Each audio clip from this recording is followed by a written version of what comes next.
A barbecue iránti imádatom az egyik legnagyobb gyengeségem, muszáj vagyok mindent megkóstolni, ami barbecue-s, akár ételről van szó, akár rákcsáról. Sziasztok! Nagy szeretettel üdvözlünk mindenkit a csatornánkon, én Oli vagyok, és ma a kedvenc barbecue-s ételemet hoztam el nektek. Egy kenyérsütő vagy őszgerinc formába egy nagyon kevés olívaolajat öntünk, majd szépen kibéleljük a formát 400 g szeletelt békönnel.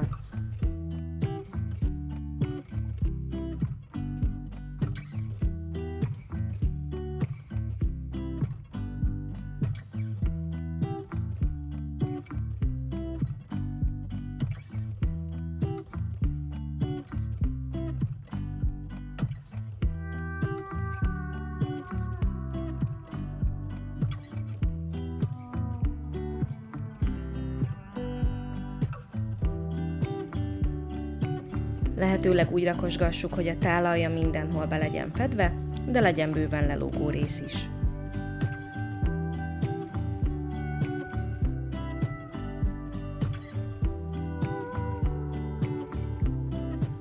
Ha marad plusz békönünk, akkor ezt tegyük az aljára.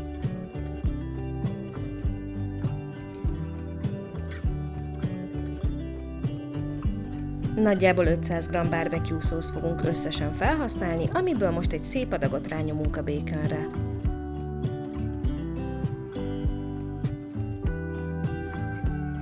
Ráteszünk 2-3 szelet kikloffolt karajt, annyit, amennyi pont kitölti a formát, majd fűszerezzük 1-2 kis kanál piros paprikával, sóval és borssal.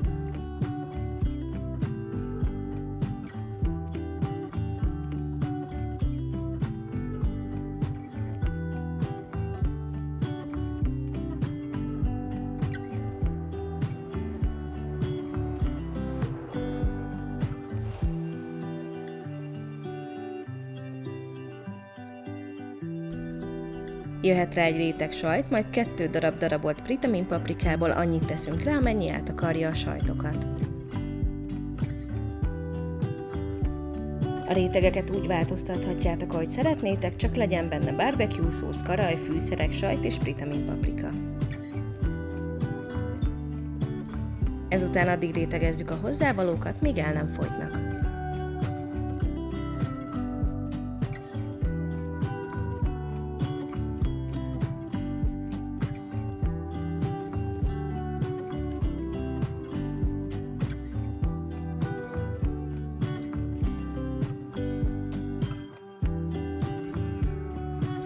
A legtetejére 2-3 szelet karajt teszünk és megfűszerezzük.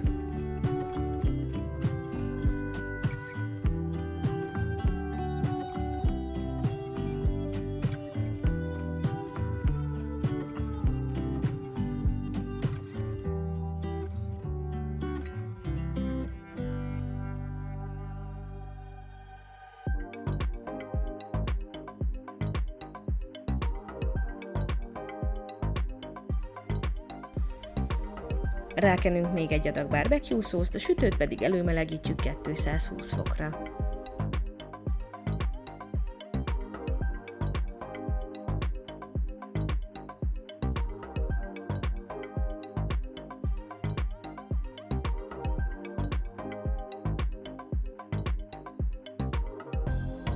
A lelógó békön darabokkal szépen becsomagoljuk a húsit.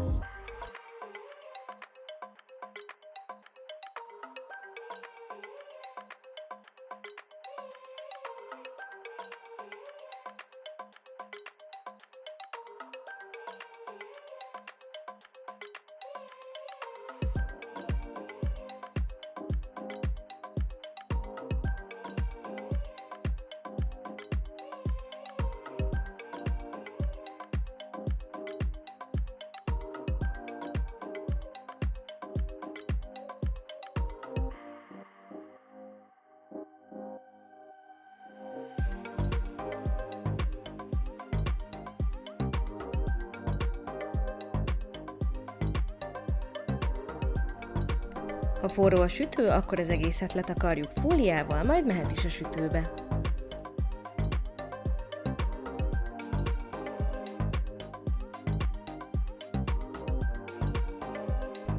Fél óránként kivesszük, de nem csak azért, hogy megnézzük, hogy áll, hanem azért is, hogy leöntsük róla azt az isteni szaftot.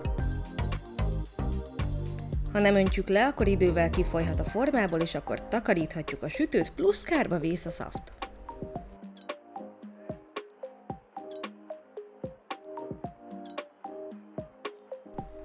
Óvatosan öntsük egy hőálló tálba a kisült szaftot, ide fogjuk gyűjteni minden 30 percenként.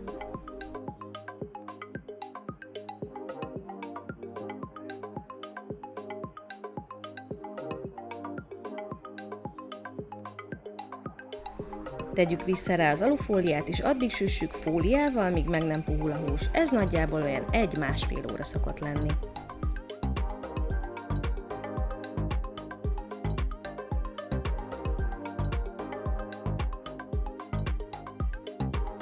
Ha egy kést már könnyen át tudunk szúrni rajta, akkor öntsük le még egyszer a szaftot, majd tegyük vissza a sütőbe, de már fólia nélkül, nagyjából olyan 20-30 percre, míg megpirul a békön.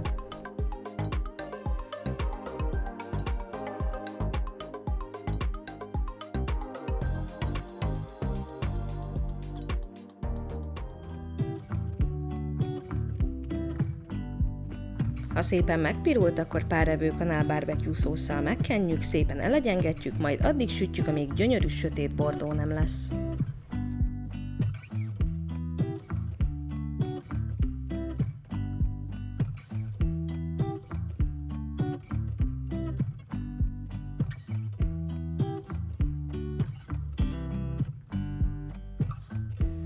Főtt rizssel és az isteni szaftal tálaljuk.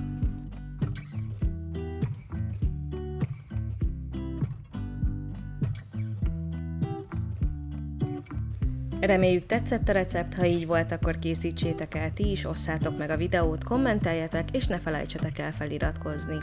Jó sütést, jó étvágyat, és további szép napot kívánunk! Sziasztok!